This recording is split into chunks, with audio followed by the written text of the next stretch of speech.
Hello, everyone. Welcome. Welcome to this episode of Lean In Olympia. Lean In Olympia is a bi-weekly webcast from Interfaith Works. My name is Corey. I'm a program manager for interfaith relations with Interfaith Works. Interfaith Works is a local nonprofit that works to bring forth social change and justice. We do work with supplying shelter to at-risk adults, and we also do work with a variety of spiritual communities and faith communities in Olympia to bring about peace and justice through our interfaith relation and dialogue. This is a webcast that seeks to have conversations at the crossroads of humanity, justice, and belief. If you want to check out past episodes from this webcast, you can check it out on the Interfaith Works webpage and also on our Facebook page, where we have all of the past episodes from Lean In Olympia. And today we have four guests today. I want to welcome Bobby Williams, who's the executive director of the Bridge Music Project, PJ Stengel, an artist in the Bridge, Ruya Lamont, and Charlie Wombley. And help me, say your last. Say it again. I'm sorry, Charlie, go ahead. Womble, thank you. Okay, we did first names, not last names until this moment. That's on me. So thank you for that. And I'm just going to begin by sharing some of the things that I've learned about the Bridge from their website, which I encourage you to go to. You can check out videos and learn all about this amazing organization that's based here in Olympia. They have serviced over 300 youth who've participated in the Bridge. They're collaboratively written, recorded, and performed over 37 songs. And the mission of the Bridge is mentoring youth in songwriting, equipping youth with tools for self-expression and understanding. These are tools that they carry with them for the rest of their lives. And the vision of the Bridge is just it's just great. It's to create a world where every youth is free to be their true, uncompromising self. That's a great vision. A world where through music and self-understanding, young people can overcome any trauma to be future leaders of tomorrow. The organization works in 8-week modules where youth come together and they collaborate on songs. And at the conclusion of the program, the artists perform their finished pieces at a professional studio and perform a final concert. And they also have guests who are experienced musicians, guest speakers. Of course, in a time of COVID, everything's a little different, including the experience of being an artist and including an experience of being an artist with Bridge. So I wanted to just, as we get going here, ask Bobby if there's anything that I missed that you'd want to share about the Bridge before we jump in. Oh, I think you got a good rundown of the basics of what we do. Some things we need to update the website because we've definitely done a lot more than 37 songs. And we serve about a little over 200 youth each year now. And definitely things have flipped up this year where we're doing a lot of our work virtually. We're doing recordings virtually or in person when we can, and a lot of virtual shows. So we're still doing the same work, but definitely pivoting and adjusting for this year. It's huge, yeah. How we're having to connect, and with music too. There's just it's even more complex, and we'll get into that in a bit when I start to ask you all about how you're making your music and staying connected. And Bobby, would you mind just sharing a little bit about? I mean, how did you end up with a vision like the Bridge? What was going on in your life that lets you be available to a vision like the Bridge? Yeah, well, the Bridge is kind of the collection of a lot of my life experience and passions. I've been doing music since I was maybe 11, 12 years old and actively pursuing it for a long time. You know, every weekend in high school, I'd be traveling and doing shows. And for me, what I got out of it was it gave me a sense of identity, something to do with my time and be into. It gave me community, people around me, and just a general sense of purpose. So I was actively pursuing music for a long time. I toured, I did music videos. And when I graduated college, I started working with youth in foster care. And these were youth who had bounced between maybe 10 or so different foster homes. And my role with them was to come in and try to, help give them a little bit of stability. And there was some flexibility in that job where I was able to share my passion for music. So I would sit down with maybe, 2 or 3 youth and just get the laptop and start making some beats and being like, here's a little bit of how you do it.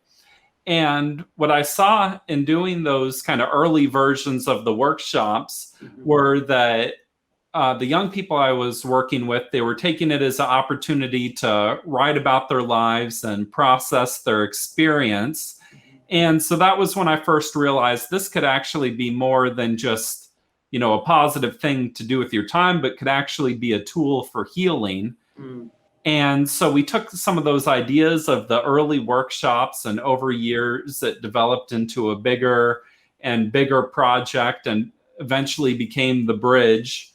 And then about 3 years ago, we made it its own independent nonprofit organization. And we've been doing this work on just a bigger scale ever since. But all the ideas came from those original, just early versions of the workshops. Okay, thank you for that. I mean, there's clearly, this is a work of passion, and every true piece of art is that as well. So thanks for sharing how you came about for the vision and ongoing care of the organization. I want to turn over to the artists who are with us today and just welcome you all in. PJ, Ruya, Charlie, how are you doing today? I want to see if each of you could take a minute to just say hi and maybe just tell us something about yourself as we start our conversation together. Hi, my name is Ruya Lamont, and I am very passionate about taking care of my community and making music and expressing myself freely. Thanks for being here. Hi, I'm Charlie Wombo, and most of my life I've been into music and grew up with family into music. It's really inspired me, I believe, at the age of 11. So now I'm trying to let my music come out loud. Hi, I'm PJ, and I find music to be a really important aspect of my life. It's just I can, really feel emotions on another level. Really, when I create a song, I could be sad, excited, happy, angry, whatever. And I just really find that music is just this awesome driving force. So yeah. Yeah.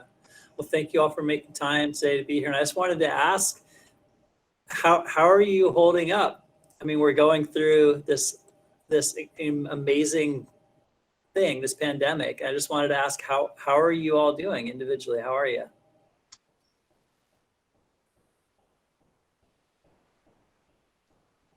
For me, it's kind of stressful since I kind of just moved here in Washington.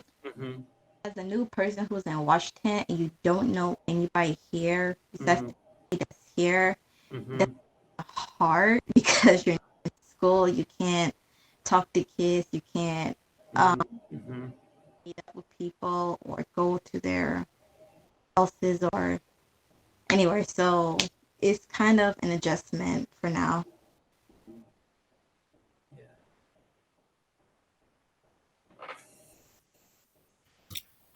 For me, it fluctuates between like, okay, I can work with this and get me out of here. I'm sick and tired of being stuck in this house.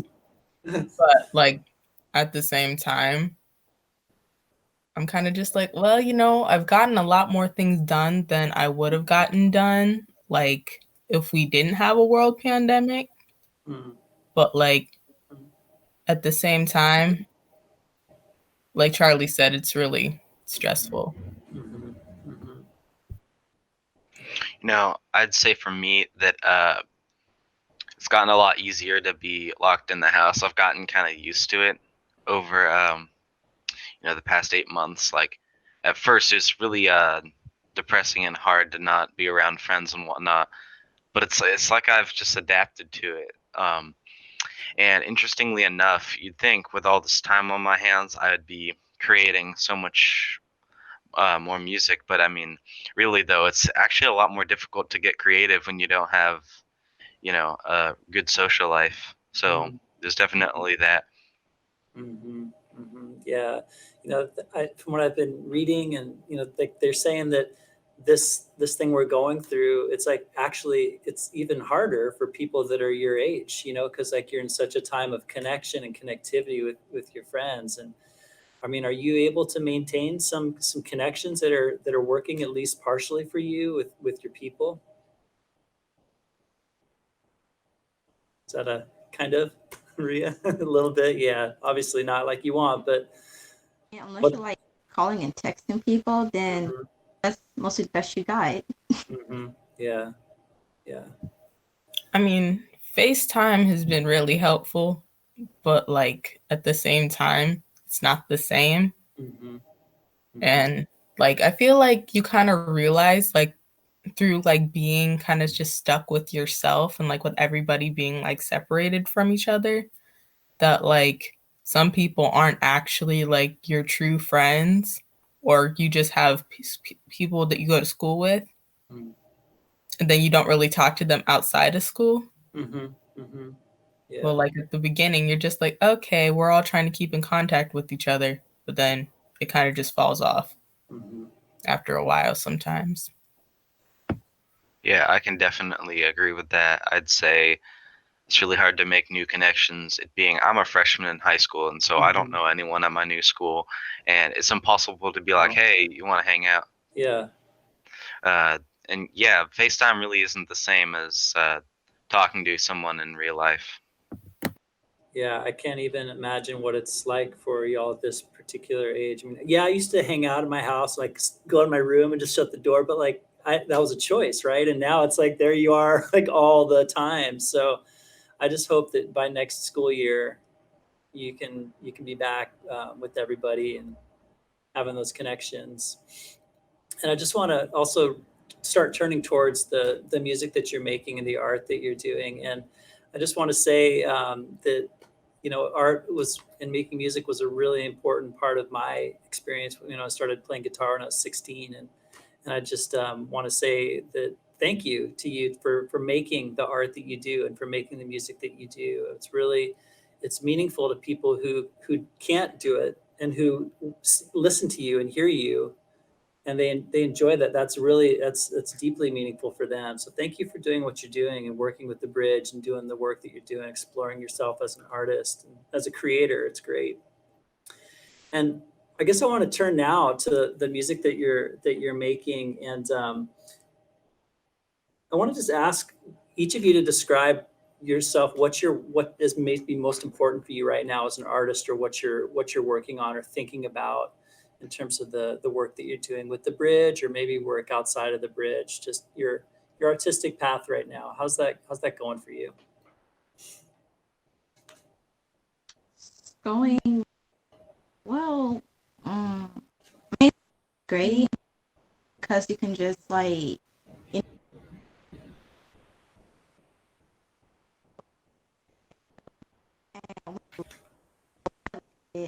it's like, I could probably write about this.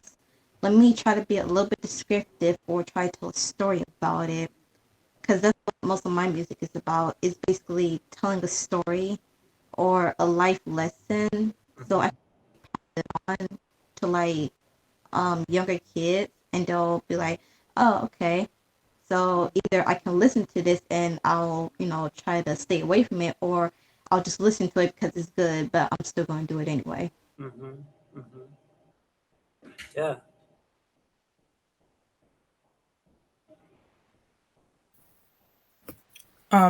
Music with me, I usually try to everything that I do, like regarding like whether it's dance, whether it's painting, or whether it's singing or writing songs, like I always try to draw from the heart and like what's going on with me, like my deep, like very vulnerable emotions. Mhm. And then normally I end up coming out with something great. Mhm. I mean, right now, I'm kind of just doing a lot of self-reflection. So it's kind of coming out in the songs that I'm working on currently. And I feel like Charlie said, it's about telling a story and it's about telling your truth. And like, if your experience can inspire somebody else to like do better for themselves, or just to be who they are authentically and to be unapologetic about it, I think that's dope. Yeah, me too. That's great.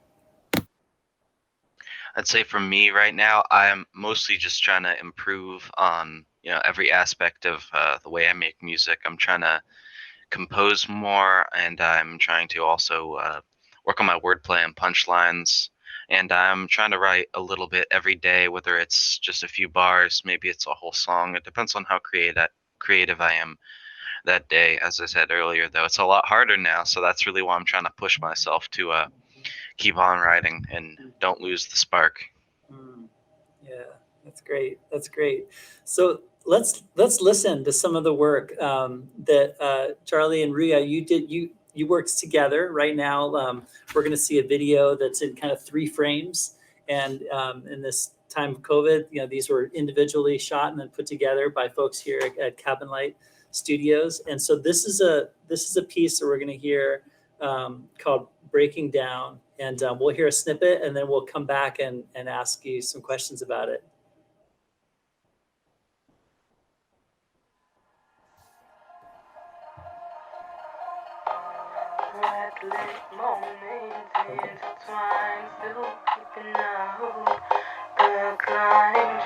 This piece also features wisdom.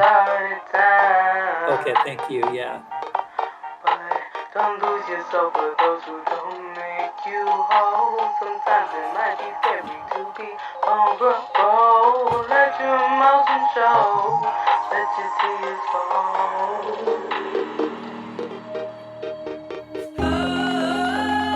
All these feelings bubble inside of me. Crying out with nowhere to go. No path to run. Heart in my throat. Nothing to hold.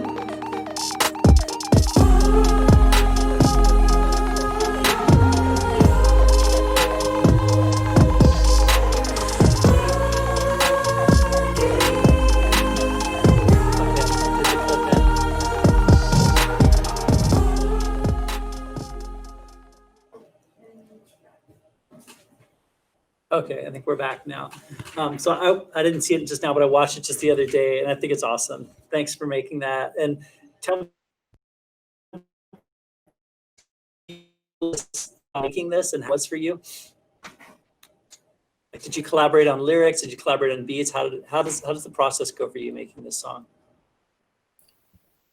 So, Oh. Okay. Yeah. So with this song, we all collectively picked out a beat. Uh-huh.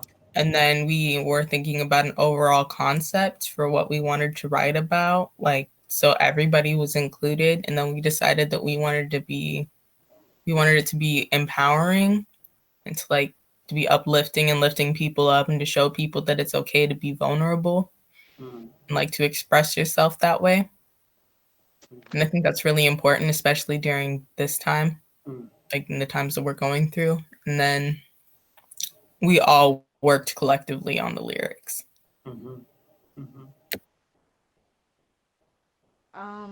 So yes, I'm agreeing with Ria to this. We had to like choose the beat, and it was a lot of good beats for us. It was kind of like stuck on 2. So it was like one, it was good, but it just didn't. It didn't have that little spark to it. Uh-huh. So for the beat, it was called Pippins, and when you like listen to it, it's like, oh, okay, I could think of some words to this and probably sing to this beat.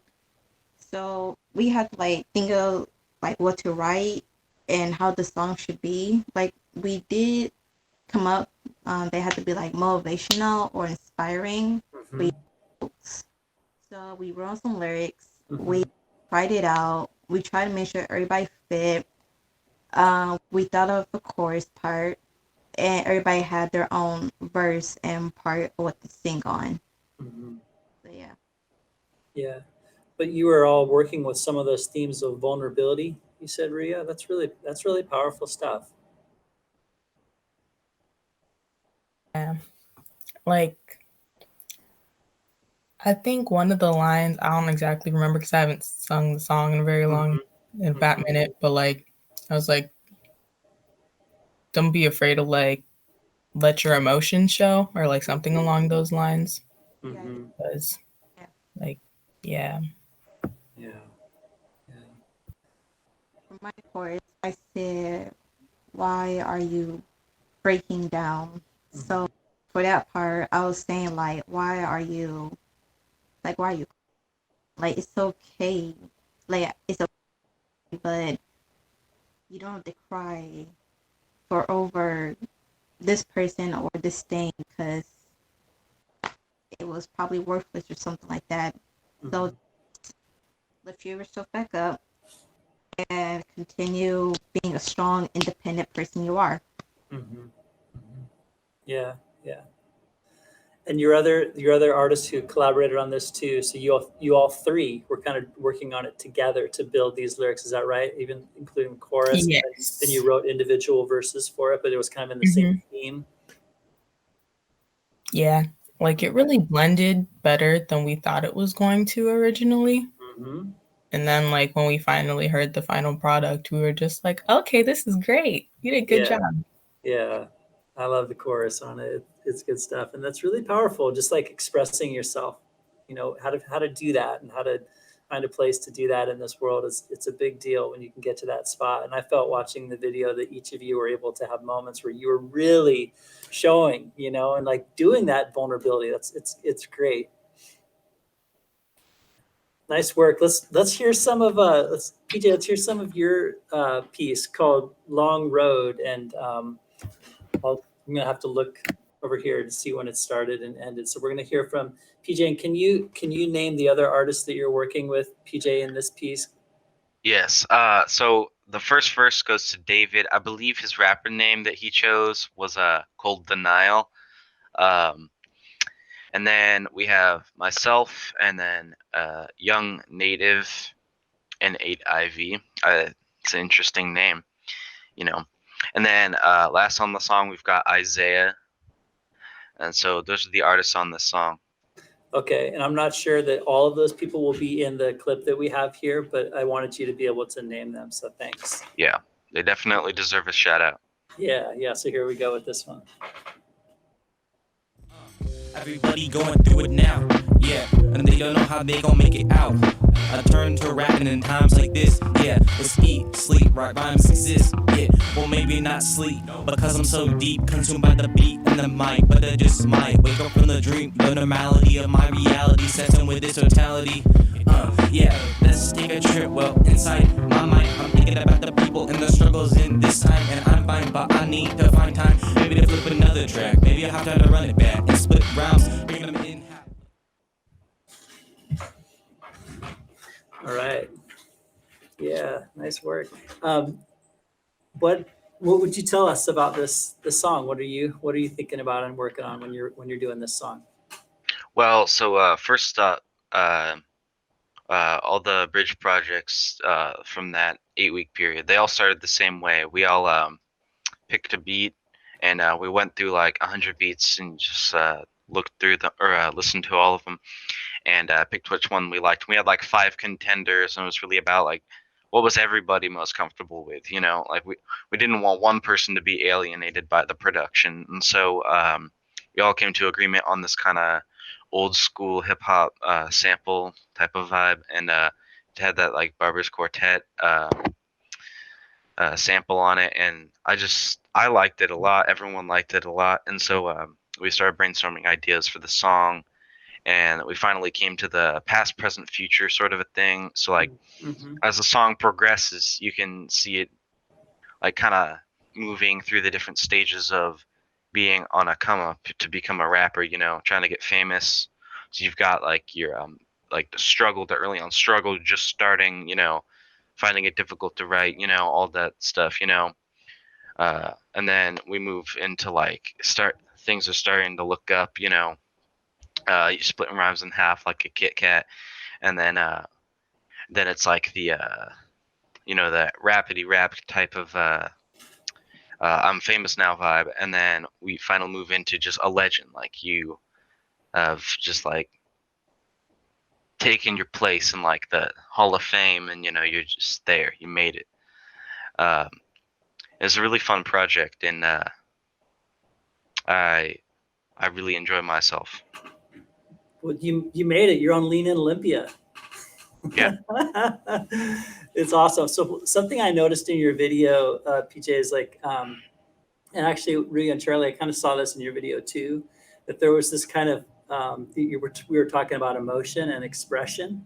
And I felt like, PJ, when I was watching your piece, like I kind of saw you during it, like start to give a little bit more and more and more and more as the video went on, and start to, kind of give yourself and to express yourself more as the video went on. And I saw that, I think, in Rhea and Charlie in your video as well. And I just think that's kind of an amazing thing to explore that sense of self-expression.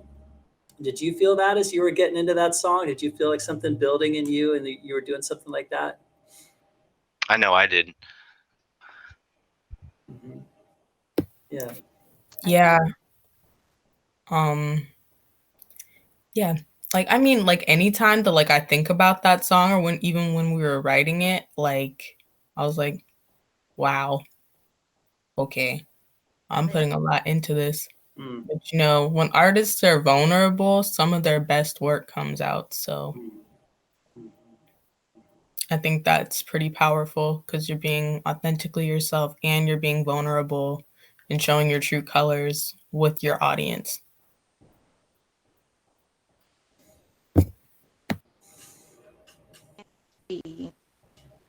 Like what I was taught, you can't always be looking at the screen or being recorded, looking, as they'll call it, looking dead in the face. So for me, I have to like show emotions and actually, like I said, you have to tell a story. So even though you're telling the story with the song, you also gotta use body language and facial expressions to also tell it too.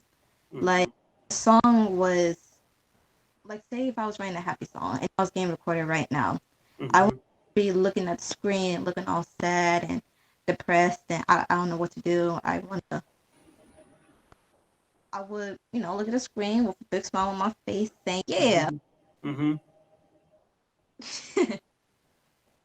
Yeah.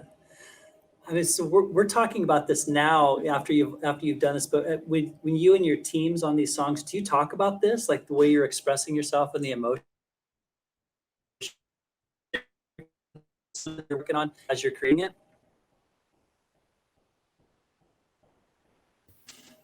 Yes, we did, because yeah.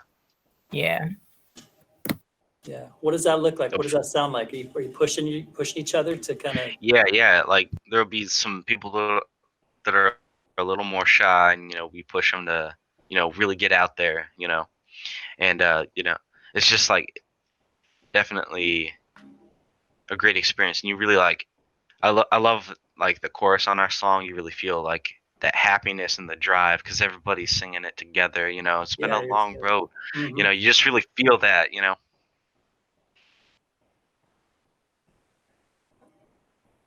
Bobby, were you getting ready to say something? I saw you. Oh, I was just nodding and smiling, but we do talk a lot about like when you perform a song, you have to really perform it, or the things that Charlie was saying of it's like you have to communicate through your body language, or it's like you can say in a song, stop, but when you perform it, if you do it like stop and you kind of get into it, it just translates. And we had to, that last video, we couldn't perform these songs live in person. So I think we had to try even harder to, how can we still perform even if we're all in our own locations? Mm-hmm. How do we still get that performer energy out there? Mm-hmm. Yeah. Yeah, I mean, one of the things that's kind of crazy is if you haven't noticed already, like in normal everyday life, like people actually don't react well to like expression. Like sometimes life is about tamping it down, and like art is about remembering that we come alive when we express ourselves. So I think what you all are doing is amazing, and I think it's great. You have teams of each other to like egg each other on to bring that emotion out. That's good stuff. It's good. What would you say you're working on now? So you've done this piece.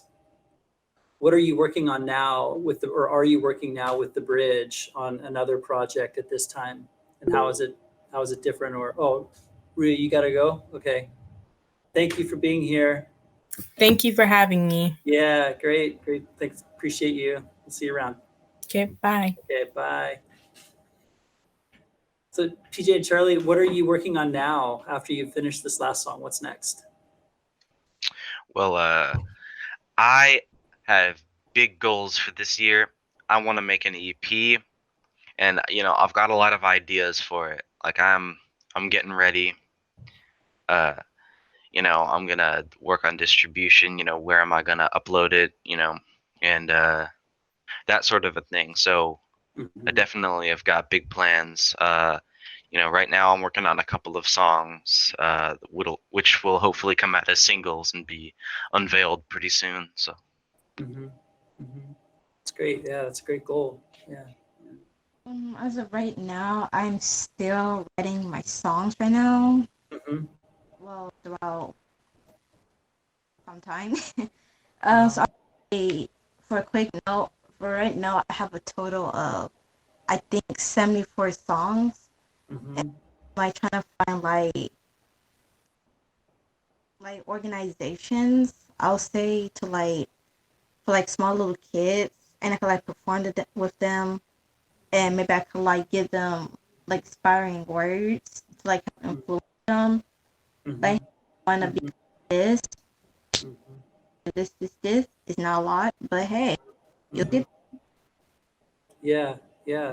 A couple days ago, we were emailing, and I asked you if you could send me some of your material because I just missed that you were on the same video with Rhea, and you sent me some of your lyrics, and they were just great. And I can see how you have this mentoring piece in you when you describe it. You're talking to people and telling them giving them some of your wisdom. So I just think it's fantastic.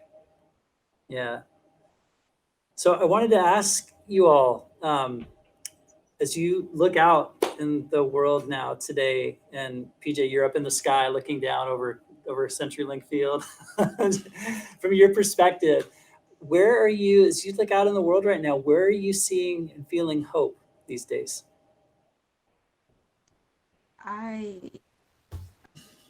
It's pretty funny because I think about this almost every day. Like, if I were to die and I just look down Earth, will people still be the same, or will they actually grow up and just make a difference? Because out here it's a lot of fighting and and it's just a lot going on. Yeah. I'm thinking if the world would have changed, I would be saying people actually getting along. You don't have to get along, but at least try to get along and not be petty. Looking at females as materials. We're people too. We have rights and stuff to be doing this and that.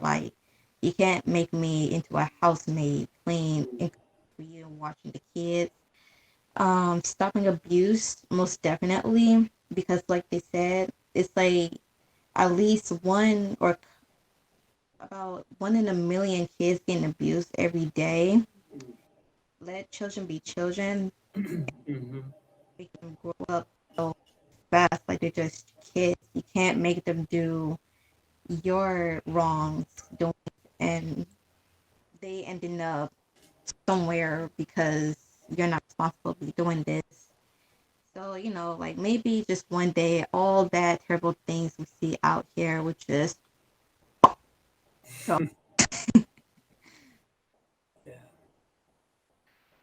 I see a lot of hope in the world right now in the vaccine. There's finally a light at the end of the tunnel with this pandemic. there's something out there, you know. There's hope. And you know, another thing is a lot of the big problems in the world right now, like racism, sexism, abuse. I really think that you know, at least they're being talked about more as we progress into the future. You know, there's definitely people, you know, making efforts to stop them, and that's really great to see. So you know, there's a lot of hope. You know, all these problems will eventually end. It feels like, you know, there's progress. Yeah, yeah. Who are some of the role models, like maybe artists or other people that you all are looking up to as you think about hope in the world? I feel like the band group Second Serenade. I don't know if people know that group, but I feel like that group is so deep. It's like every time I listen to their songs, like it could be like a certain problem that you're in, and when you listen to the song that describes what you're feeling or what you're into, it's like I don't know how to describe it. It's just so deep and powerful, helps you motivate. Like I recommend like listening to A Twist in My Story. I feel like that's really something. Mm-hmm. Twist in my story. Okay. Yeah. So for me, you know, I never really look up to a specific artist. I feel really inspired by, you know, some of the most unexpected people. Like maybe, um, like my little brother will inspire me, you know, by like giving me an idea for a song or something. And you know, the only artist I really look up to right now, I would say, would be Logic. And the reason for that is, you know, he dropped his retirement album, you know, No Pressure, which is like the sequel to Under Pressure, just saying like I don't have any pressure now. I'm retiring, I'm relaxing, you know.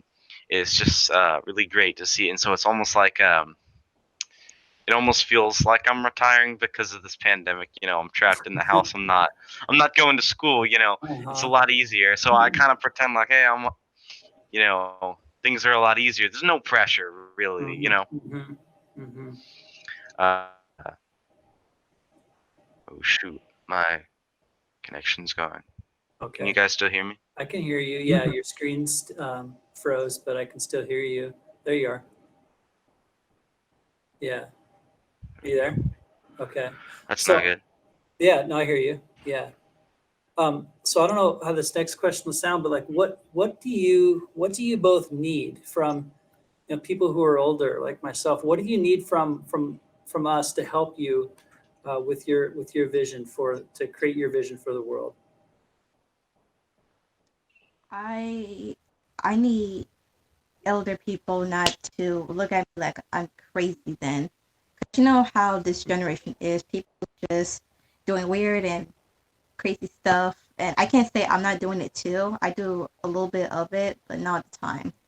So I feel like if I were to like point out an idea, now this has happened like a few times, they would ask me questions about why am I doing this, or that sounds really dumb. I can't just be doing this, that. And they'll tell a story about the olden days. Like back in my days, we didn't do that. We had to use sticks for a purpose reason. So I'm like more motivation and less negativity. So you could use more kind of involvement of your voice, less negativity, more of you in the conversation. Is that what I'm hearing from you? Yeah. Thank you for sharing that. PJ, how about from you? I'd say, you know, respect is the biggest thing, you know, just like if adults, you know, elders in the world would just like respect the youth a little more, because it just sometimes feels like we're talked down to or something, you know, but like really, really though, by the, am I cutting out? No, We hear you. Yeah. Okay. Yeah, it's all good. It's all good. So my video just froze. Sorry. So it just kind of Okay. feels like, especially by the time we're teenagers, it just feels like we want to be treated like equals and adults, and sometimes people don't really. I guess, you know, like not everyone for sure. Like there's definitely a lot of really great adults. I just say that like I kind of hate it when people stereotype and assume and disrespect each other. You know, in any way, shape, or form. It's terrible. Mm-hmm. Yeah, it's hard. It's hard to see, and it seems like there's plenty of that going around right now. Yeah, Bobby, how about from you? Where are you seeing hope these days? Oh, I'm definitely seeing a lot of hope just from observing everyone this year. Especially, I get to host the workshops and connect with a lot of young people. And so just seeing everyone's perseverance over the last year has given me a lot of hope. Everyone has, still been really dedicated to their craft and making it through a really difficult year with just, it's been cool seeing how strong of people everyone is and just getting to witness it all firsthand. So that definitely gives me hope for a stronger future, and to just know like not even this can break us down or stop us. Like we're going to keep pushing on no matter what, even when we're challenged. So it's been while it's been a tough year, it's also been a very encouraging year. Mm-hmm. Yeah, that's great. Yeah. So, and for myself, as I stare, at the screen here, and I know that Ria's not with us anymore on this call, but I'm getting a lot of hope from each of you and the work that you're doing as artists, and the way that you're stepping out and expressing yourself and using your voice to say what's important to you in this world. Like I hope that you can find those places to sound that voice out, and people will listen to you. And the themes that y'all are working with are really powerful, and they deserve respect and an audience. So, Bobby, thank you for the good work you're doing with the Bridge Music Project. Thank you for being here today. Really appreciate that. Thank you for having us, and thank you for the great work you're doing also. Yeah, thank you. And PJ and Charlie, thank you for the good work you're doing. And I'm going to stay in tune and keep up with your work as it comes out over the coming year or so, and just hope you can get back in with your friends and your school as the fall rolls around in a little while. And again, this has been an episode of Lean in Olympia.